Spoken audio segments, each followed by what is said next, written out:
coração proveniente do teu Espírito Santo, no nome de Jesus. Aleluias. Glória a Deus. Nesta manhã nós estamos aqui na casa do Senhor para cearmos, participarmos da ceia do Senhor.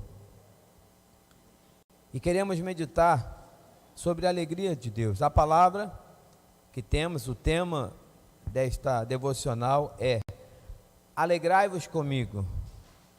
Alegrai-vos comigo.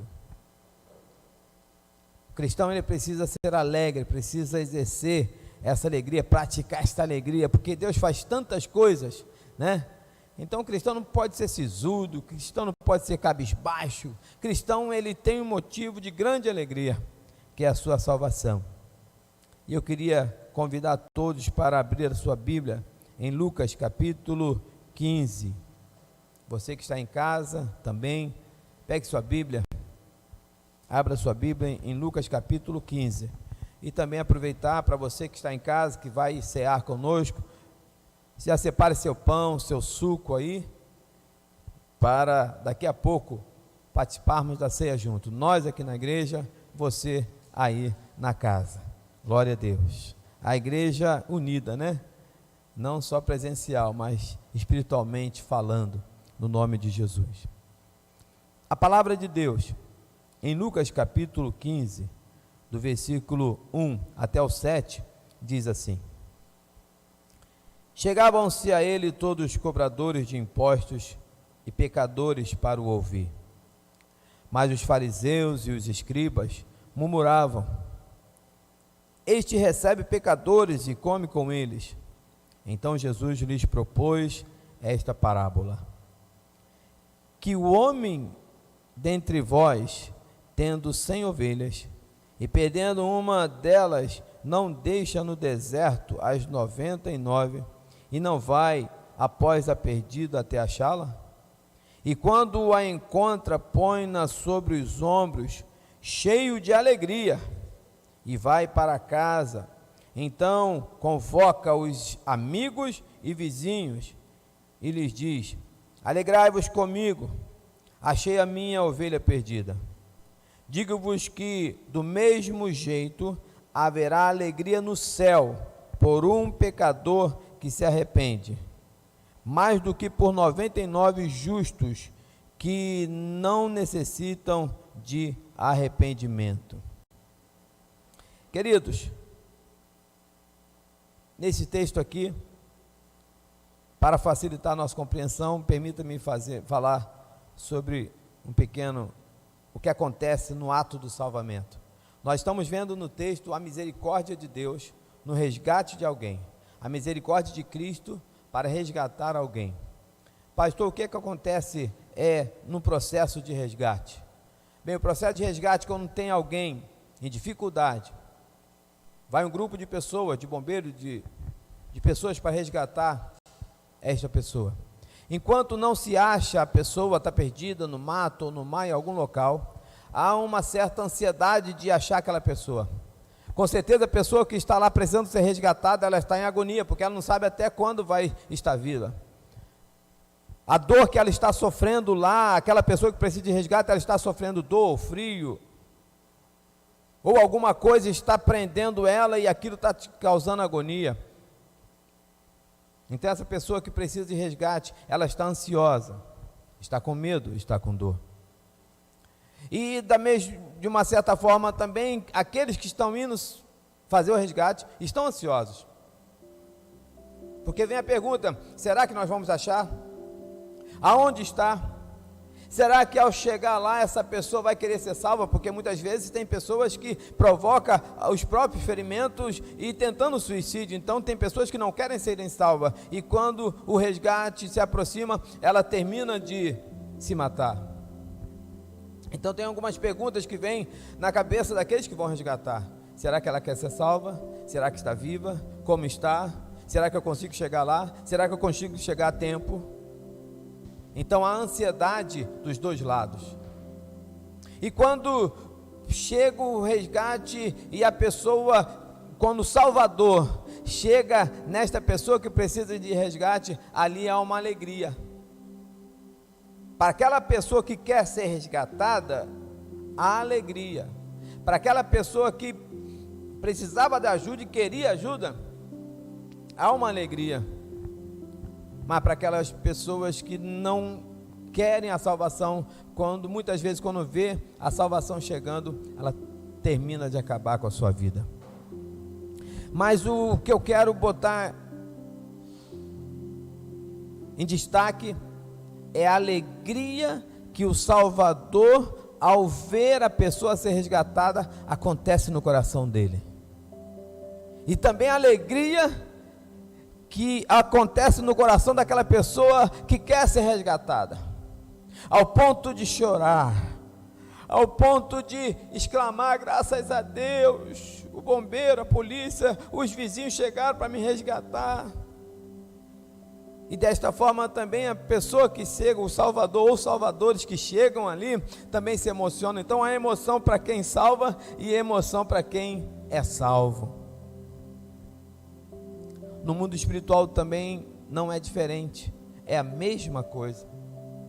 Nós vemos aqui Jesus falando. Jesus, ele está anunciando para as pessoas, e diz o texto que os pecadores e os cobradores de impostos estavam vindo a Jesus. Os pecadores e os cobradores de impostos ouviam a Jesus. Por que falou sobre cobrador de impostos? Pecador, está errado, precisa ser resgatado por Deus, está em pecado. Mas por que falou sobre cobrador de impostos? O cobrador de impostos, ele não era bem visto pela classe religiosa, porque ao cobrar impostos, a maioria eram corruptos, a maioria dos cobradores de impostos, porque queriam bem para si. Então, quando Jesus está falando para os pecadores, está falando a verdade para os pecadores, está anunciando a verdade para os pecadores, e também os cobradores de impostos estavam ouvindo. Jesus cria uma interação ali, porque Jesus, ele tem misericórdia até do corrupto. Nós temos costumes, o ser humano tem costume de falar do político que é corrupto, de fulano que é corrupto. E eu, neste momento, veio aqui na minha mente, queria fazer uma pergunta a você. Você de repente falou de um determinado político ou de uma determinada pessoa. Você falou dele. E eu pergunto a você, quantas vezes você orou por ele? Se você acha que fulano de tal é corrupto ou corrupta, ou fez isso, fez aquilo, você falou, murmurou, queixou, quantas vezes você orou por ele ou por ela? Aqui no texto, fariseus, escribas. Os fariseus, eles eram fiéis à lei, à história, ao Torá. Eles eram fiéis ao Torá. Torá são os 5 livros históricos da Bíblia. Eles eram fiéis, fidedignos ali. Só que eles não estavam enxergando a obra de Cristo. Eles estavam criticando o que Jesus estava fazendo. Os escribas da mesma forma, os escribas escreviam as leis, escreviam as normas. Os escribas, eles, nas funções dele, eles tinham amplas funções, não só de escrever, mas geralmente eles secretariavam os governadores, imperadores, os reis, as autoridades. Eles eram responsáveis pela biblioteca do local. Então, geralmente, o escriba, ele estava entre o comando, entre aqueles que tinham autoridade. Então, temos aí, Jesus falava aos pecadores, tinham os coletores de impostos, e tinha também os fariseus e os escribas. Jesus falando, o pecador e o coletor de impostos ouvindo, muitos aceitando, e tinha o fariseu, que era fiel, estava murmurando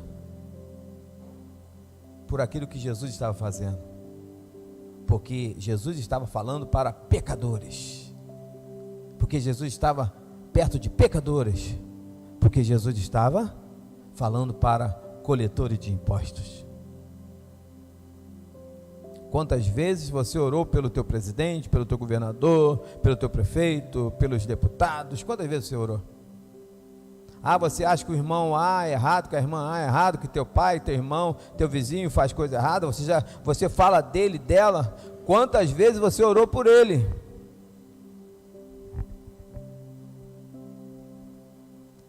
Vemos aqui a misericórdia tão grande de Jesus. Ele vai de encontro aos pecadores. Ele vai de encontro às pessoas que eram renegadas, né, pela população, que eram os cobradores. Jesus, ele faz um caminho inverso. Não porque Jesus queria se envolver com erro, não, Jesus não estava envolvendo com erro, pelo contrário, Jesus estava querendo resgatar pessoas que precisavam ser resgatadas. Então Jesus estava falando a verdade para aquelas pessoas ali. Só que a murmuração dos fariseus, a murmuração dos escribas, cegaram eles, de não poder ver o que Cristo estava fazendo, de não poder ver a obra maravilhosa da salvação. Então aqueles escribas, aqueles fariseus não estavam tendo a alegria da salvação, não estavam vendo a alegria da salvação. Pessoas estavam sendo restauradas, curadas dos seus males, dos seus pecados, mas a murmuração atrapalhava os fariseus e os escribas de ver a tão grande obra que estava sendo realizada no meio. Será que não está acontecendo de repente uma grande obra onde você está convivendo e de repente você não está conseguindo enxergar a grande obra que Deus está fazendo? Porque a obra de Deus, eu te garanto, ela é fiel 24 horas. Então a obra de Deus, ela é realizada 24 horas. Então Deus está presente aqui na igreja? Amém. E você é servo de Deus, então Deus está presente na sua vida. Mas no nome de Jesus, não murmure para não atrapalhar de ver e acontecer a obra de Deus aonde você convive. Os fariseus e os escribas não conseguiram ver o tamanho da maravilha que era. Jesus então, ele entra numa parábola, ele cita uma parábola, e nesta parábola, primeiro você, se formos olhar a aplicação pessoal, você vê a misericórdia de Cristo acontecendo, você vê o perdão de Cristo acontecendo ao pecador, e ainda dá oportunidade para o murmurador, porque a parábola, Jesus está falando para os murmuradores,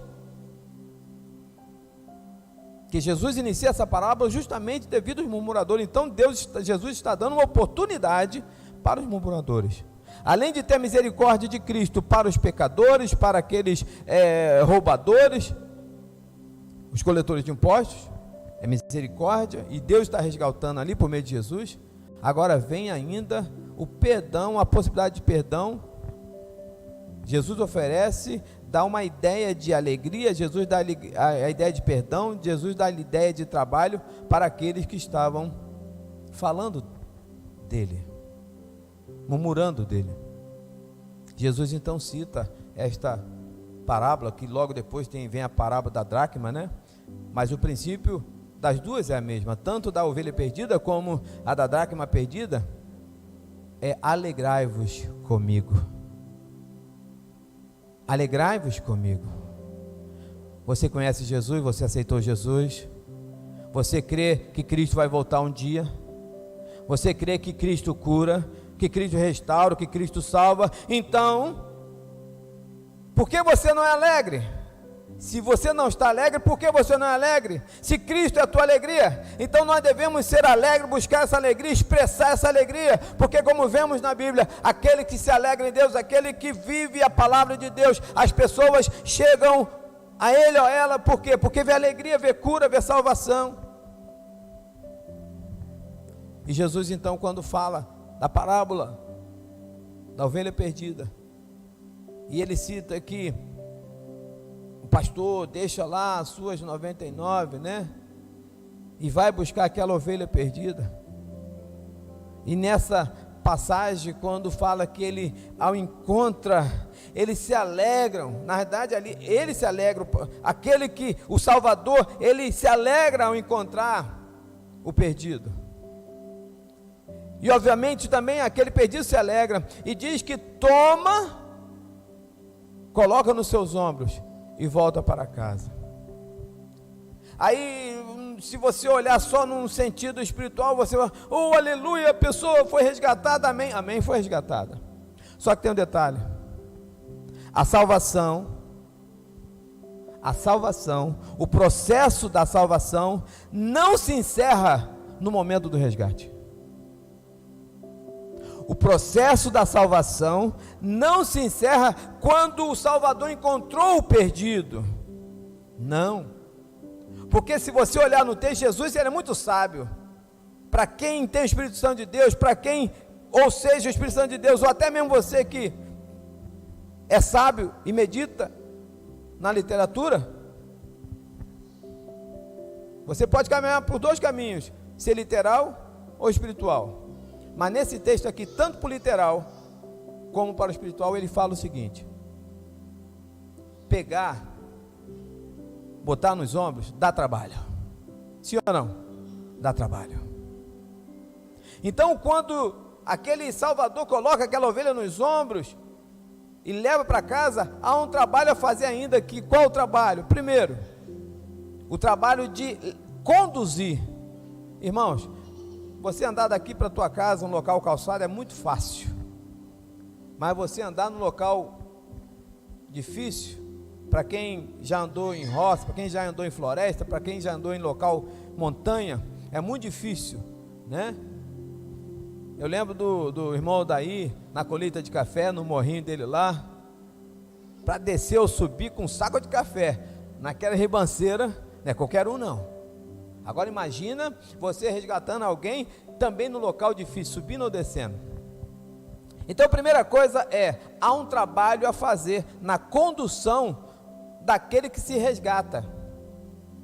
Esse trabalho é conduzir, esse trabalho é cuidar das feridas, esse trabalho é alimentar, esse trabalho é orientar o que fazer, né? E o papel da igreja é isso, ela resgata por meio de Cristo Jesus, e agora tem o trabalho de ensinar uma pessoa como olhar a Bíblia, tem como se portar perante o mundo, o que convém fazer, o que não convém fazer, discipular uma pessoa. E tem um outro trabalho, que é o curar feridas. Quando o Salvador pega aquele ou aquela que estava para ser resgatado, ele conduz, então tem que cuidar da ferida também, porque se estava lá, é porque estava machucado, e não tem aquele ou aquela, que ao ser resgatado não tem um machucado sequer, seja físico, seja interno psicológico, seja da alma, sempre tem um machucado. Qual o teu machucado? Qual a sua ferida que você tem? O processo da salvação não se encerra quando o Salvador acha a pessoa que precisa ser resgatada. O processo acontece, há trabalho por fazer, há curas por acontecer, cura da alma, cura do corpo, cura, libertação, tirar os carrapichos, tirar os espinhos, curas. Jesus então, quando ele fala que aquele homem levou para casa, e ali ele convidou, olha só, ele levou para casa. Então se ele estava alegre, quando ele chegou em casa, ele chegou alegre ou triste? Ele chegou alegre, então ele compartilha da alegria dele com os da casa. E ele não está satisfeito ainda, ele quer fazer o que? Ele convida os vizinhos, ele convida os amigos para quê? Para participar daquela alegria, alegria da salvação. Nós, igreja, precisamos nos alegrar, e ele fala assim: alegrai-vos comigo. O Salvador fala: alegrai-vos comigo, e nós, igreja, precisamos alegrar com o Senhor, alegrar com Cristo. Por quê? Porque a salvação está acontecendo, a cura está acontecendo, pessoas sendo curadas, pessoas sendo transformadas, o trabalho está sendo realizado. Então o processo da salvação, ele não é só quando o Salvador encontra aquele ou aquela que precisava ser salvo, mas o processo de salvação, ele está acontecendo, ele não para. Ele está acontecendo agora aqui na igreja, ele está acontecendo agora aí na tua casa, o processo da salvação. E nós devemos nos alegrar com o Senhor. Sabe por quê?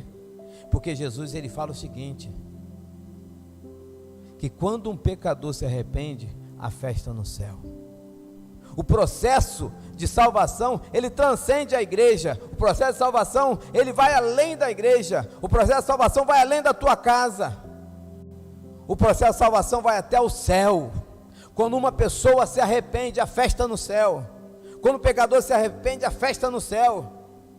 Se a festa no céu, por que eu não vou ter festa aqui? Porque as pessoas estão se arrependendo, as pessoas estão buscando o Senhor. Então só o fato de você vir na presença de Deus hoje, seja aqui, seja aí na tela, ou quando você se ajoelha, é o motivo de eu me alegrar com você e por você, e você comigo.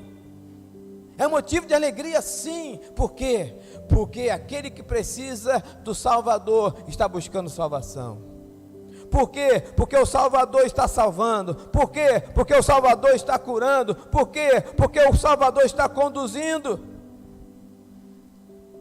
Precisamos querer ser salvos. Precisamos querer ser conduzidos. Precisamos querer ser curados por esse Salvador. E esse Salvador é Jesus.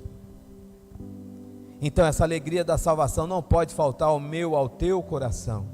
E nós estamos aqui nesta manhã para ceiarmos, mas nos alegrarmos com o Senhor. Dá uma olhadinha para o teu lado aí, olha aí quem está do teu lado, que benção, né?